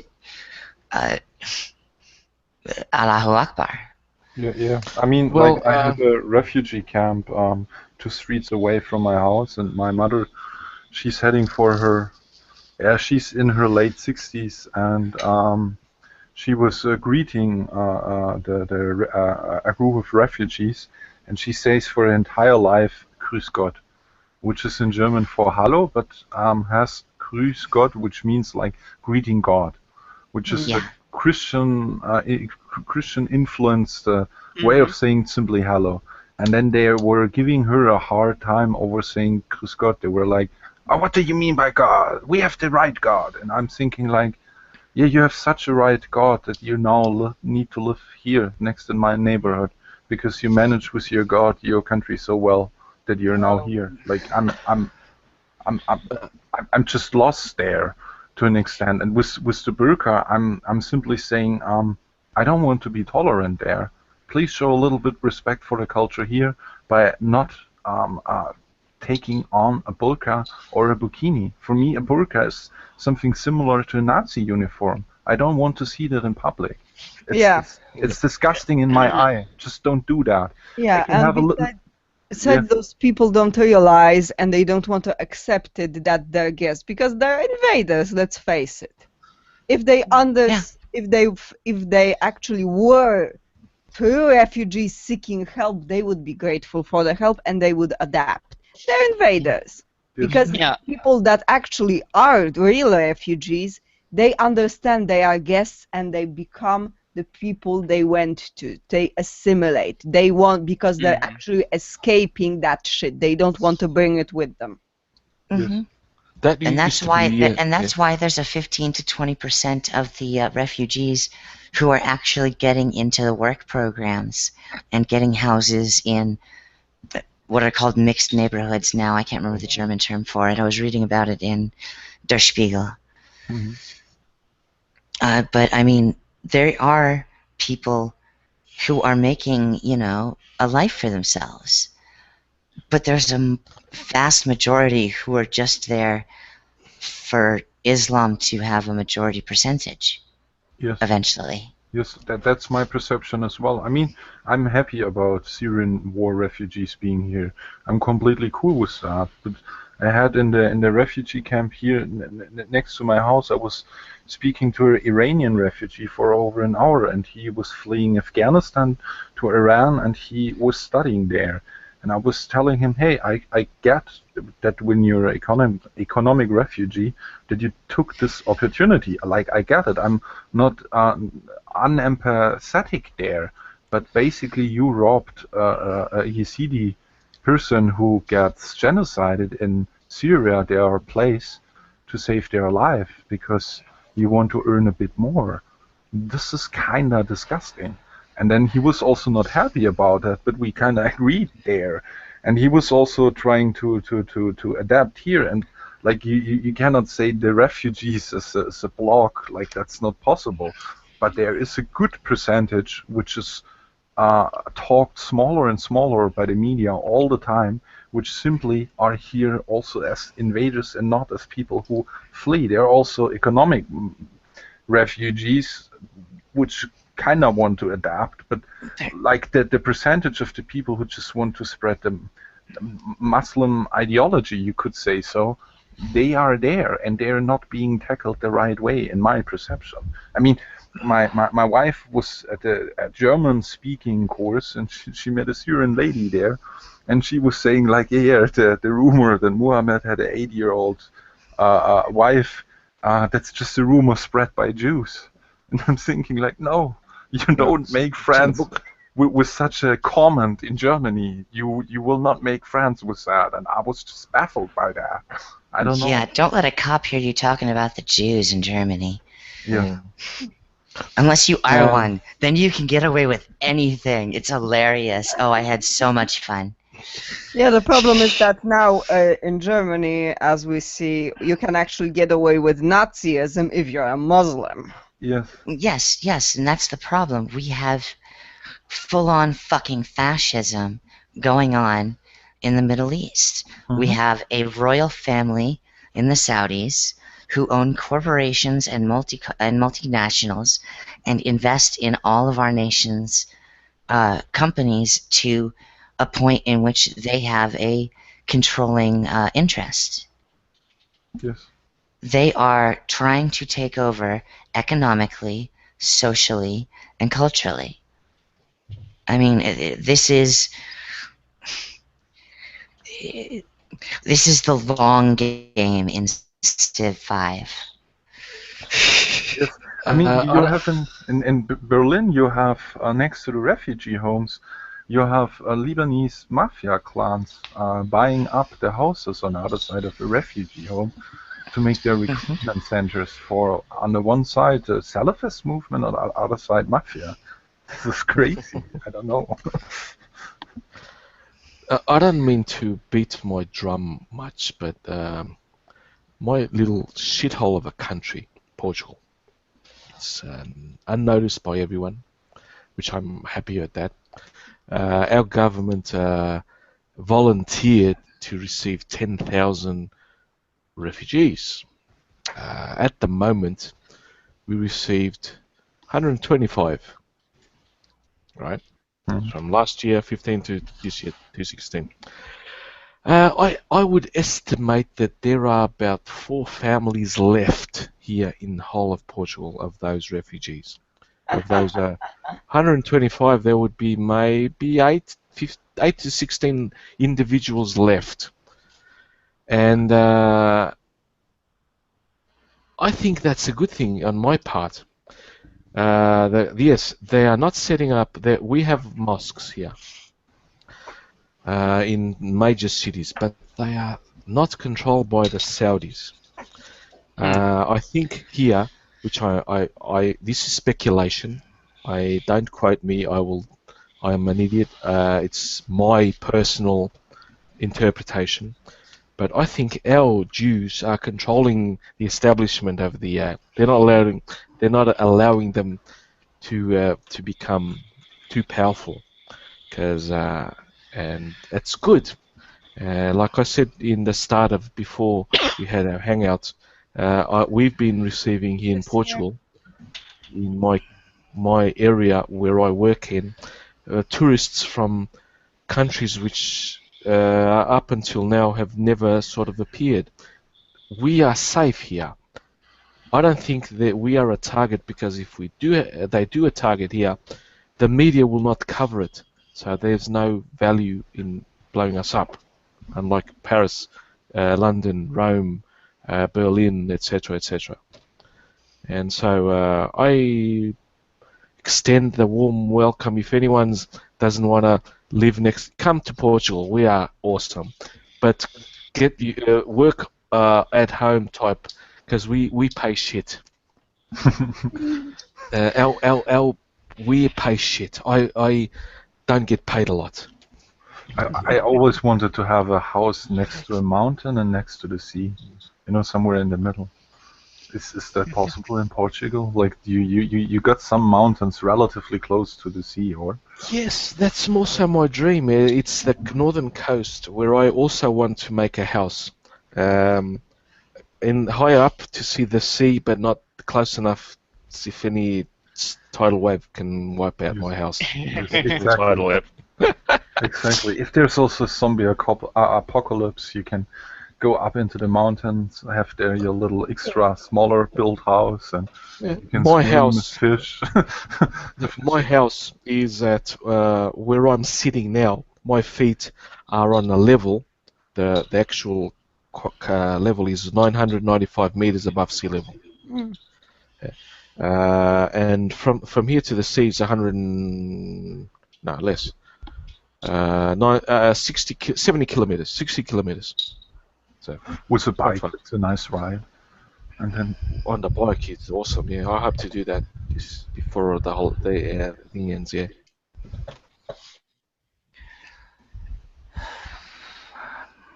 Awkward silence. Okay. What do you say? Have we covered everything? If anyone wants to add something, we can discuss it, so we can extend it or not. I'm so sick of how American sportscasters are treating men in this Olympics. It's like free reign to talk about bulge and dick in the most lewd and it reminds me of the difference between male strip clubs and female strip clubs. Can't touch in a place where women are stripping, but in a place where men are stripping, touching all goes. And it gets pretty fucking gross on American television. Oh yeah, it's sexism. Yeah, it's straight up fucking sexism. See, I don't watch the Olympics, so I haven't noticed this, but really. My Twitter feed has been fucking full of GIFs. I've seen some of them, yeah. God. Not from yours, but from my I also get see some of those GIFs. They're hilarious. You see on one side a fully clad female athlete from one of those idiot newspapers. The sexism is just incredible. And on the other side, you see the same publication saying, "Look at the bulge on that guy." Yeah. No, what's even worse is the looks in these women's eyes when they're allowed to be close to them. They walk up and you see this obvious, with the flick of the eyebrows and the obvious glance and then straightening the spine. And it's just so, oh my fucking god, you're thinking about fucking that dick right now and you're working. Show some professionality. That body language is. I can sort of. I have a very basic level of reading body language. Yes, it just cracks me up when they do that. I yeah. sure hope I acted it out well for you. You did. You perfectly. The straightening the eye. Yes, that's perfect. Yeah. But I understand. It's just hilarious. The double standard in that is just. I can't help but laughing. Because. For me, to be personally honest, I don't even care how that's displayed either way if you just enforce a similar standard. Yeah, I mean, yeah, exactly. Right, and I'd rather some professionality. I mean, I would also favor professionality, but if everybody would go like, okay, that's okay, we enforce it everywhere, okay, go ahead, Yeah. do it, if it's that important. Although I think it's just a little bit like, come on, guys, like, I don't know. I don't get it. See, I'm a prude, so I'm always going to wear at least something. But if other people want to be able to wear less and be complimented for wearing less, then that is the direction we should go. It shouldn't be that women can't be complimented without the woman's permission, but men can be ogled and manipulated. That's not cool. Indeed, I agree. And besides, I mean, hell, why do people think I wear early shorts? Excuse me. Why? Because your ass looks fucking amazing. My legs mostly, but yeah. The I general. haven't seen it yet, but I don't want to see it. Not that it's nice, but I don't want to see it. Thanks. My wife will kill me. That's what I. It's She kind of the has, thing as they that say, legs up to here. it's kind of the thing with if you dress up in a police uniform, then you go into public, and somebody mistakes you for a officer, and you're like, no, I'm just wearing that for just like because I feel well in it, and like I don't know, like how to say it. In many countries that's illegal. You can't dress up as an officer. Yeah. Yeah. Even here in this little shitty hole country of Portugal, it's illegal to wear a police uniform. Even though I could buy it in. Even though in our country, we have a fine difference between dressing up and impersonating. Impersonating involves actions, thankfully. Oh yes, but here the law is vague, so we don't really do it. Yeah. Like if I do that in the carnival one day of the year, it's fine. They will not do it. But the other 365 or 664 days of the year, you can't do that. But only one day of the year, dress up as a cop or an officer. Kind of like Halloween here in the U.S. Yeah. I have a bit of a tiff with Halloween though. Oh really? It's not a traditional Portuguese holiday or event at all, right? Hey. It's I don't say it's bad, but I don't see it as our own thing. As I said before. Okay, fair enough. Yeah. It is my favorite holiday. Oh, it's fine. When I was in Australia, I actually liked Halloween. We actually sort of did it a little bit at school. I have never, ever done anything for Halloween for multiple reasons, various reasons. Mostly, I wasn't able to, and then I wasn't in the habit of doing it. So However, I'm kind of eccentric, so there were years where I was just wearing interesting outfits on the 31st, accidentally. I actually like that part of Halloween, dressing up, Yeah. going to trick or treat, and that. Yeah, It's I'm looks fine with fun. that. Yeah, it's fun. I- It's fun.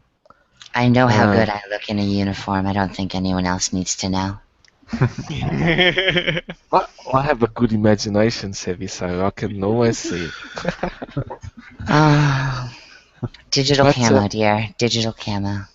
Ooh. Okay, but here we are sort of adopting it. It's basically at the school level, primary school. You don't see it in primary and early years of public school, secondary or middle school, as the Americans call it. That's what they do here. It's fine. It's not our customs. We have also some customs for that, which could be as fun, but idiots in the marketing departments of television and supermarkets and all that shit want to push that because it sells. So yeah, like I said in the early chat, I'm culturally, even though I'm Portuguese, I was born in Portugal, but I am culturally more British from living in Australia and living early British culture than I am Portuguese. So let no one speak of the Queen in bad terms. I will take offence. Well, my Romani side is far more pure than my Jewish side, but you're Jewish if your mother's Jewish, so that's how that Yes. fucking works. You got a Jewish side? I didn't know. Yeah, Ashkenazis who came here in the early 1930s. Ah, that's why you're so smart. Yeah, exactly. Was Yes. gonna say the same thing.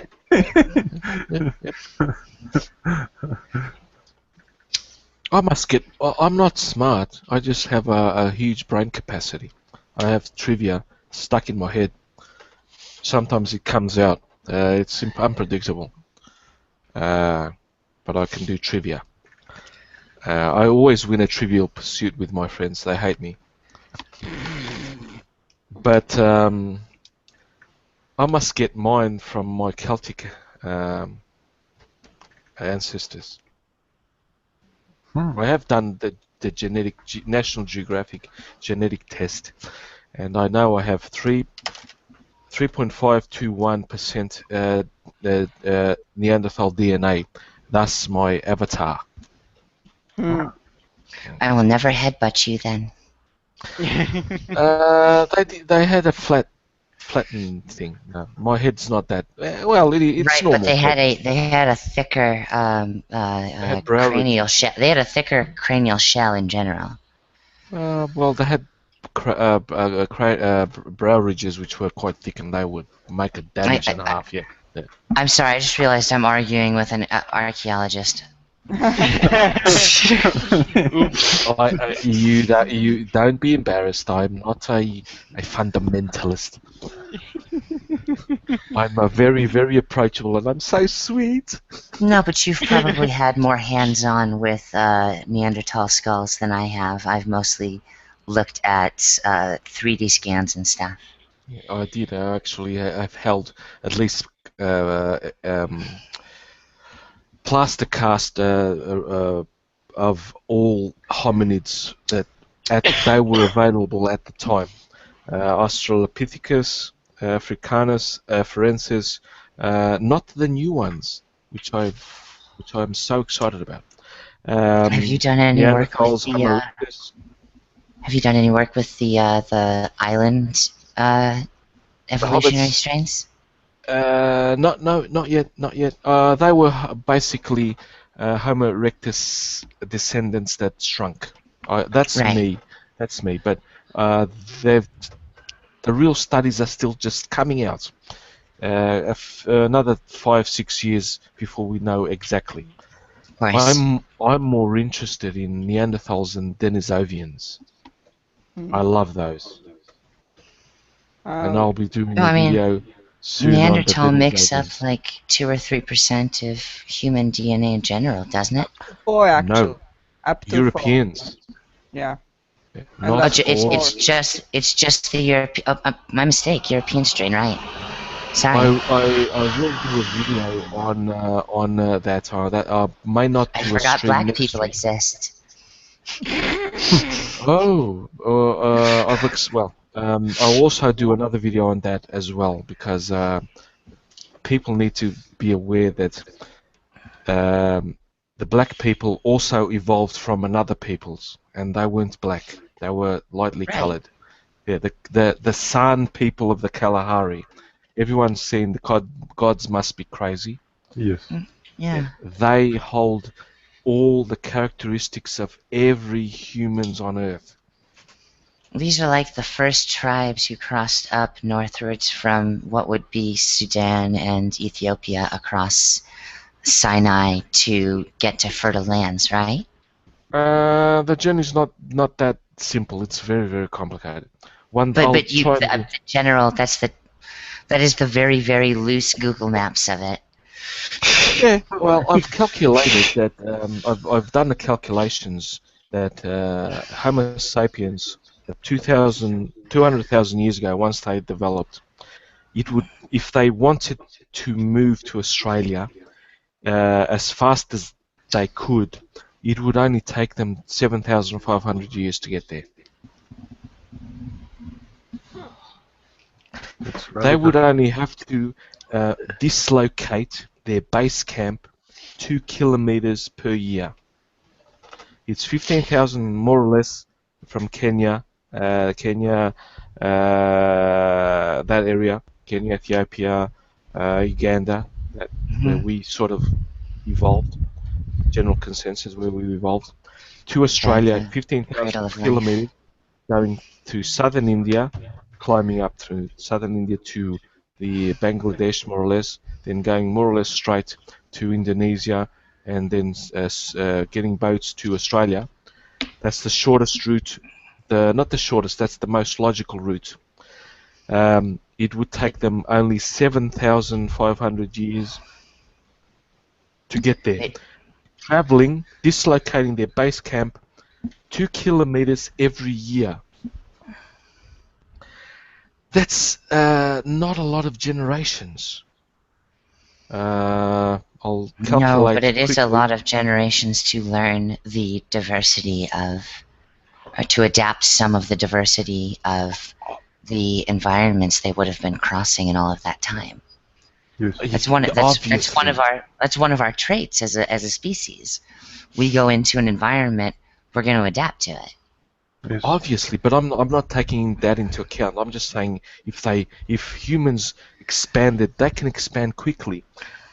The shortest amount of time that they would need to get to Australia is 7,500 years. That's only 300 generations. A generation. Right, and I'm saying in those. Sorry, go ahead. I apologize. A generation has been calculated to an average of 25 years. So yeah, that's an average. That's not a but yeah. I was just gonna say the people who would get to Australia would then be a very hardy and well-developed or strong people, but they would also have probably developed a lot of melatonin. Which one's the one I'm trying to think of? Yes, I see where. Yes, that is simplistic. The Australians. I'm always simplistic with shit. I apologize. It's my. No. That's fine. That's where I explain things to other people, so I often simplify.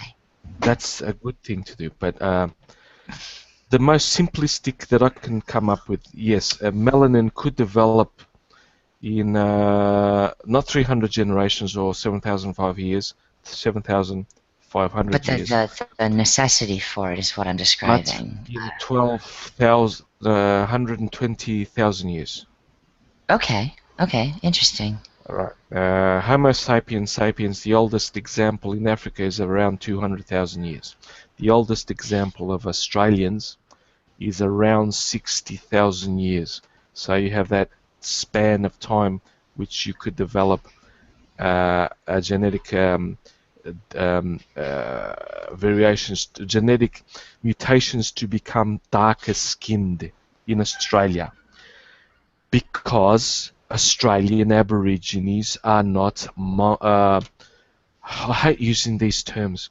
The classical racial classification of Mongoloids, they are not, because Australian Aborigines are naturally blonde. Mhm. They are born, and native, non-pure, can be born quite white and blonde. Only after some time, which they can they can continue on through, but their skin darkens. There's studies on that which have showed that they're darkens. Gould, the biologist, something Gould, I can't remember his name. He's famous. He's awesome. I remember everyone by their last name. It's Peter just Gould? Gould in my head. It might be Peter. Yeah. Peter Gould? No, it's not Peter. It's something else. One sec. I think I have this book here.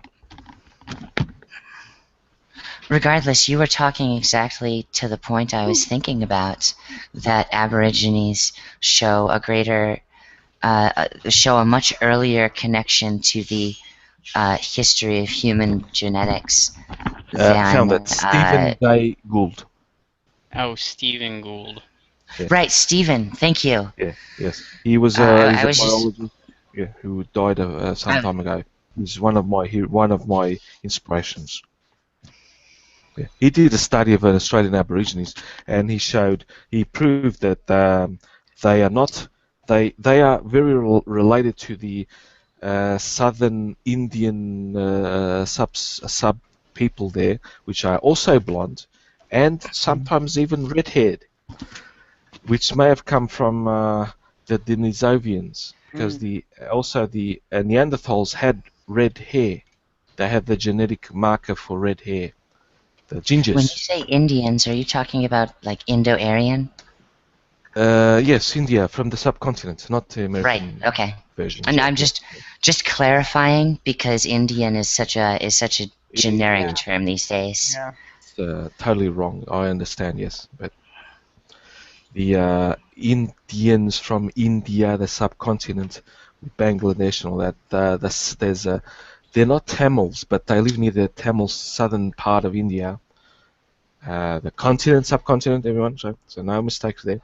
They're small. There's a small population. They also have a naturally blonde hair, and I think even some of them are, when they're lighter skinned, even though they are more or less closer to the equator. Mm-hmm. But in my video, which I debunked race, I show that there is no races, because our skin tones from the equator to the poles, it's a cline, a continuous lightening from the equator to the pole, lightening as we get further there, almost to the degrees. Continuous. It's gradient. It is a gradient. Mm-hmm. So that's a fact that it can't be races. Even in the Asians, the Chinese, the north you go, the lighter skinned you are. The south you go, the closer to the equator, you get darker skin. That's just natural. If you live near the equator, you get a lot of sun exposure. You can get cancer and that, and you produce so much vitamin D that you naturally that you could get poisoned. But in the northern hemispheres, you need to produce the vitamin D. So the lighter skin color is the dominant. If they people who live for generations in the northern hemispheres, they will just lighten up naturally, or else they become very sick and so on. It's just natural selection. It's beautiful, in my opinion. I mean, if we zoom out, a lot of these people who have moved to, let's say, England in, I can't give it a proper scale, you could probably correct me, but like 10 generations, we're going to see lighter and lighter skinned Muslims, lighter and lighter skinned Yeah. Saharan Africans. Yes. It will take at least 300 generations, I'd expect, before they start to lighten up here. Because Okay, I it's apologize. I just threw a number out there. no, you don't. Never apologize. Even I'm probably wrong in the 300 generations. It's not. We still don't really know how long it took us to get from the darkish olive, darker skinned to the white that we have in Europe and in Well, I'm Asia. taking into consideration the interbreeding that will occur over generation after generation. You're just going to get lighter It'll skins it'll from produce interbreeding because it'll that is what am I trying to say? It's the there is a instinctual need for less melanin in these northern hemispheres or more melanin in lower in equatorial hemispheres. I would say so too. there's a fun thing that the more people dark light mix, they become back to the probably, again, I'm speculating here. Don't quote me. I don't have studies or any scientific proof of that. But like I said, our probable original stock are the San people. They have a clicking sound in their language, which I also am quite um, in favor of an original language, that type sound in their language. They speak that with that click, the tongue click. It's been proven that in studies that sound does not carry far. So they may have used that to when they were hunting, and their language was to not frighten off their prey. Mm. See, Hmm. as we got to the Awesome. northern hemispheres, we didn't really need that because of certain environmental factors, mountains, more trees, and all that. African plain are quite sparse in trees, but the European areas are highly have a lot of trees, so that clicking sound would not be needed. They Right. didn't. They would whisper, and the trees would muffle the sound. So they lost that. That's me, not scientific fact. That's me. Hmm. No, I think Um, that I agree with you. I'm yeah, pretty sure that that's about how things went.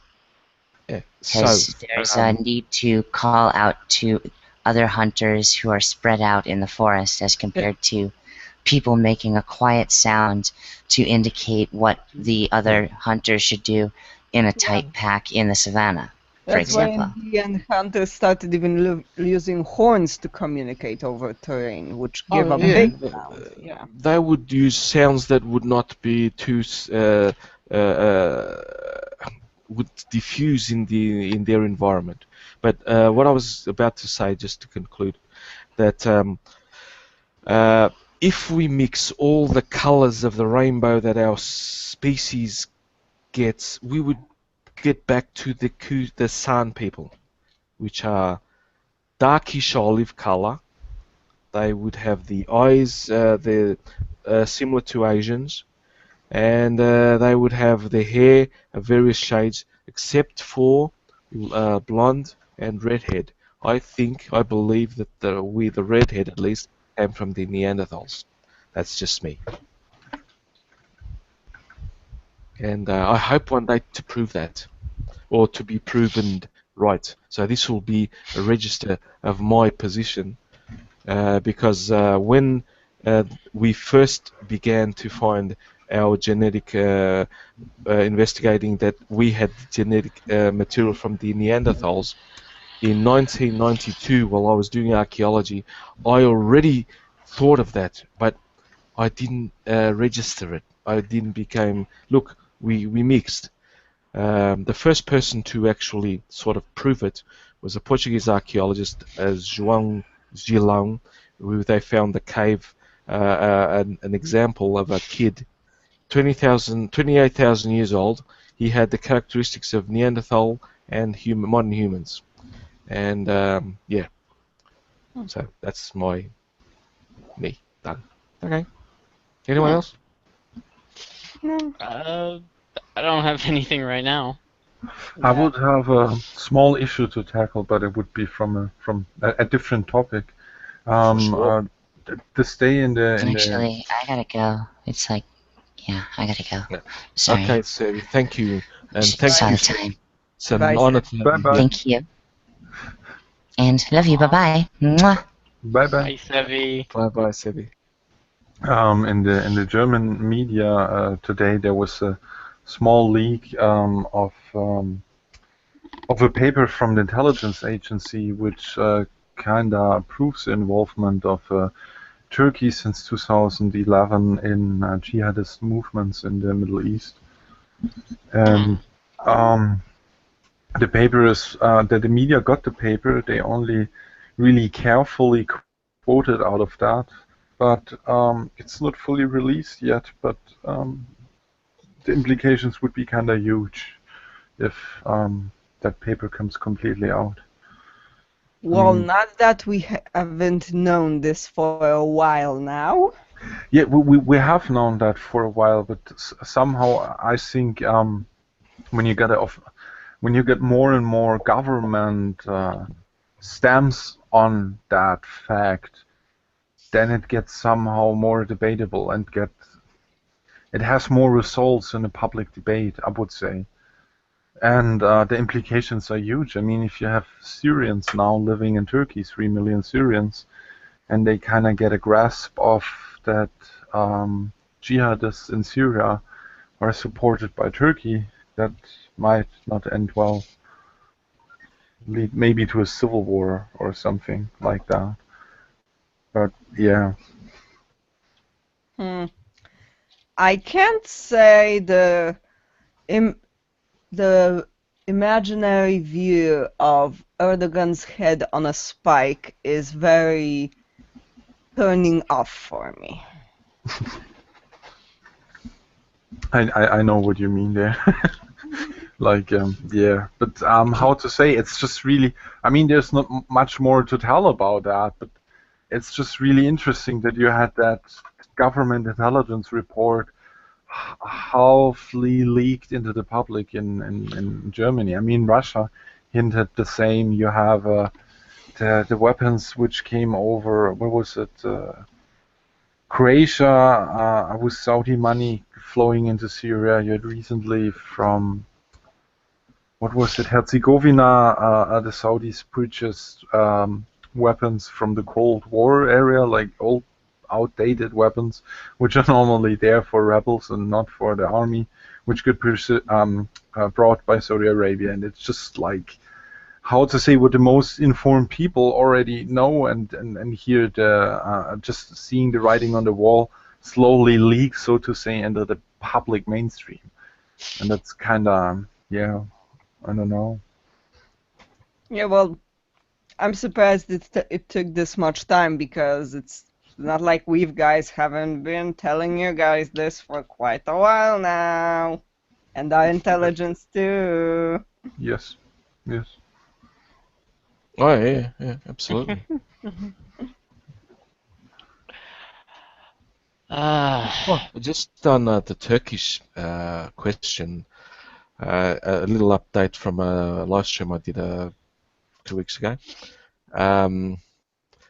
Erdogan just went after this month on CEOs of companies. I think he arrested or was after 120 CEOs from 44 companies or something like that. Of course he Yeah, has. yeah. He's using the so-called coup, which was probably his work in the So beginning, to we now are rid the country of everyone he doesn't like. he's weakening his economy with that move. And the economy wasn't great before that even occurred. I mean, they had in the last years every year like 8 or 9, 11% of inflation. Like, yeah. And also he threatened Europe either by October they allow visa-free travel of Turkish nationals into Europe, or they rip up the agreement, the refugee agreement. So Greece will bear the brunt. I said it in that last stream if Greece gets just so inundated with migrants and refugees, quote unquote, I think the army will sort of the Greek army and even the people will just revolt and say no, it's enough. What'll happen after if they start stopping the refugees, quote unquote, after between the Turkish and Greek mainland? Because after Greece, they have nowhere to go. They remain there. All the other countries, Bulgaria, Macedonia, and Serbia and Albania, have closed their borders with fences. What'll happen after that? There are already NATO troops also sent. I mean, NATO quotation marks, French, German ships sent to Greece. That when that will occur, like, I'm not sure if the government will behave that way, but at least they have the military capacity to stop. make a Even blockade. Portuguese ships are there. I know from Portuguese as well. Like NATO did, so to say, just deploy troops there, and I think they want to block simply everybody coming there.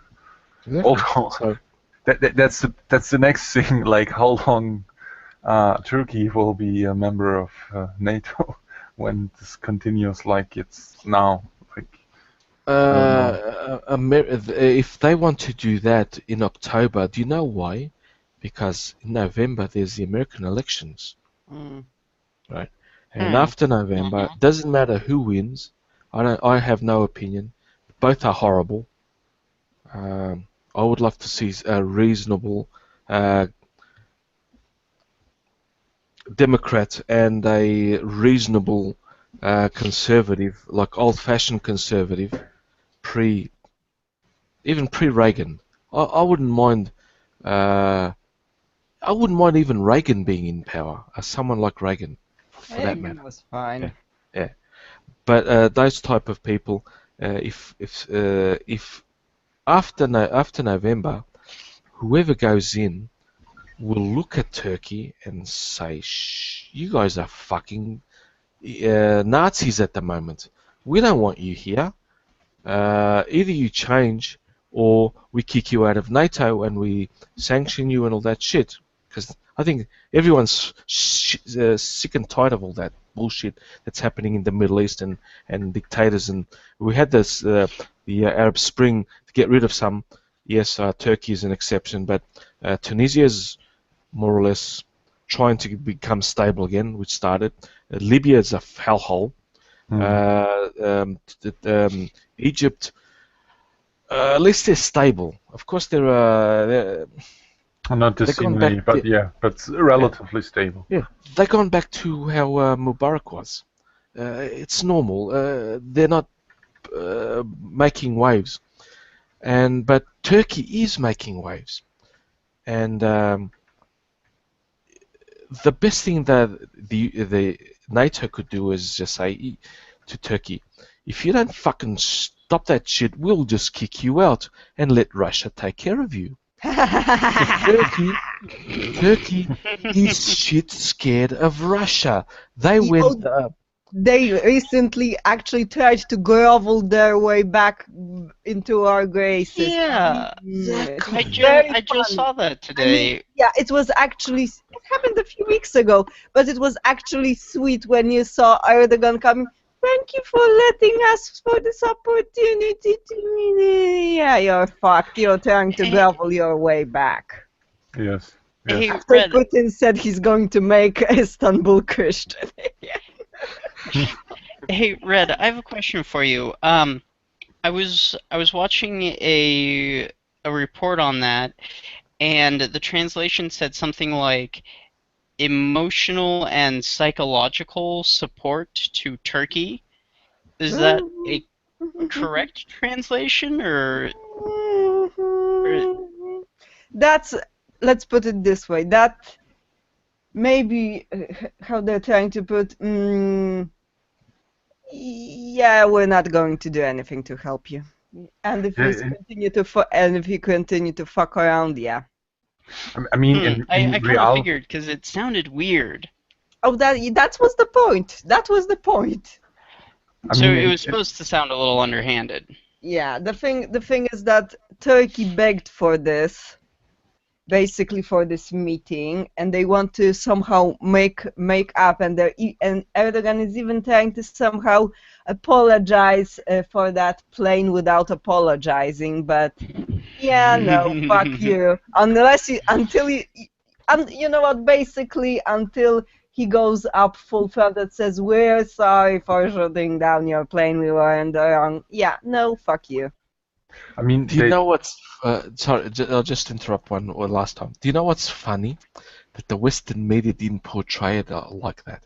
The Western media and sort of Erdogan said, "If you don't help us, we will turn to Russia."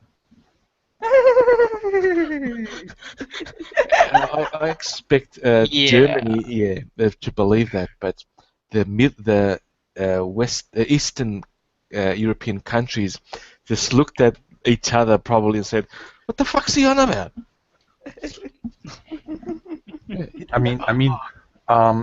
Turkey tried to indirectly apologize. They were like, if we would have known that that plane was a Russian one, we would have never dared to shoot it.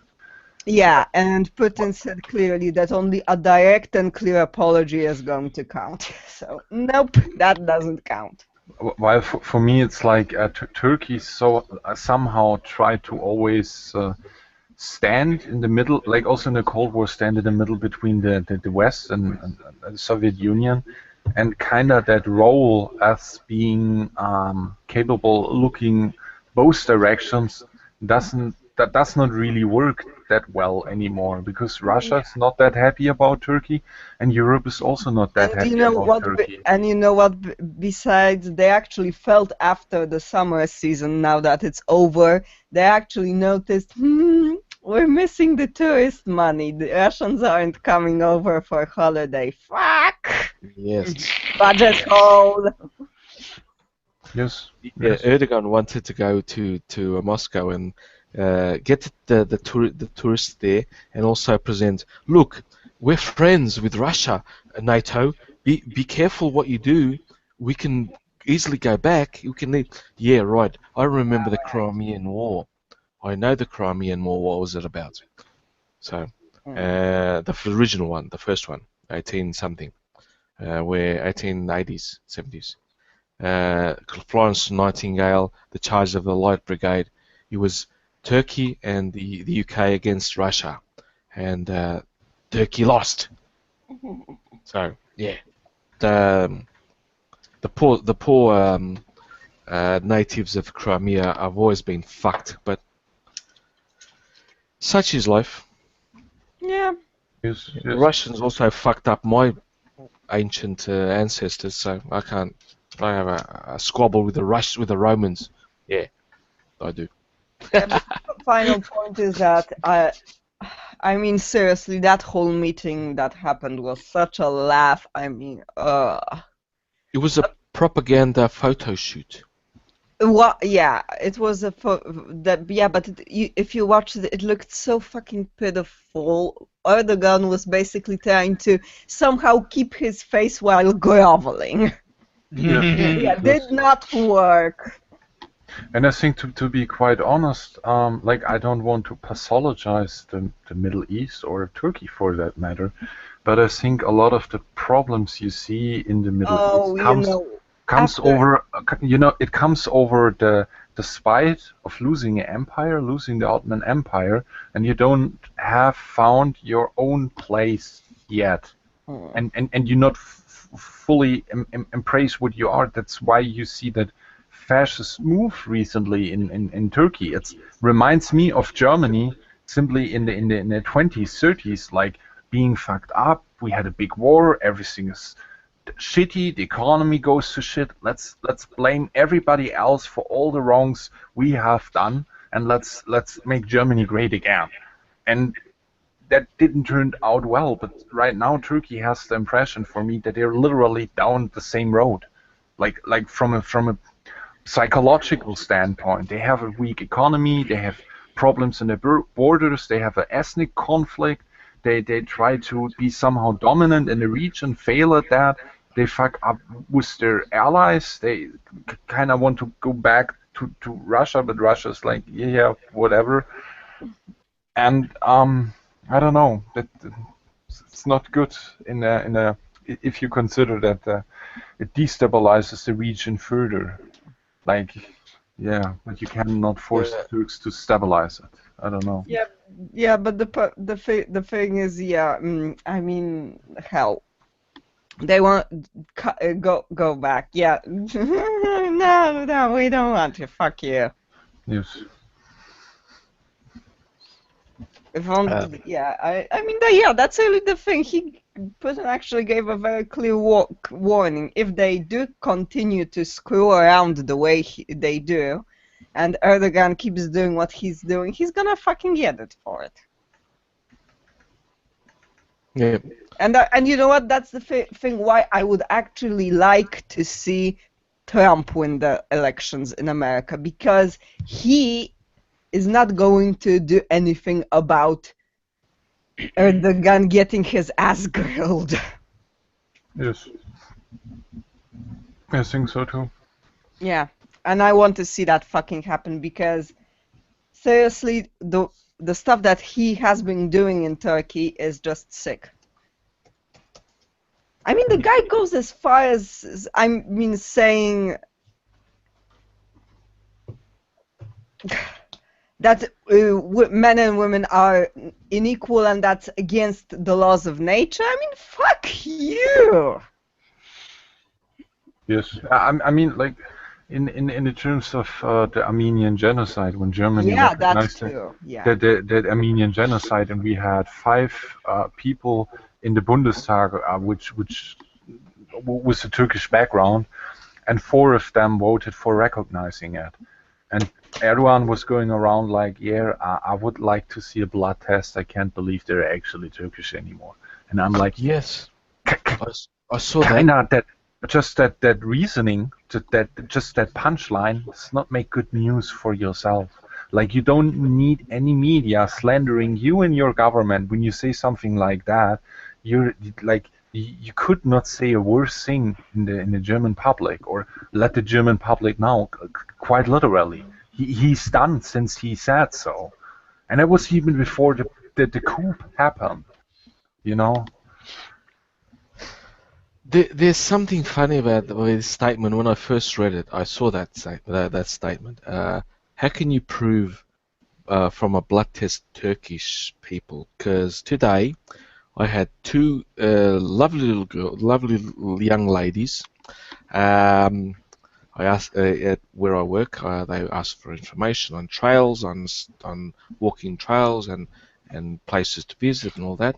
At the end, when I saw them, I said I assumed they would be Eastern European, Balkans, possibly Greek, maybe. Or at least one of them looked Greek, because I grew up with the Greeks. I can identify Greek anywhere. I love the Greeks. I love them. I love the food. I love the people. And I also hate them. Well, I hated them when I was a kid, but I love them.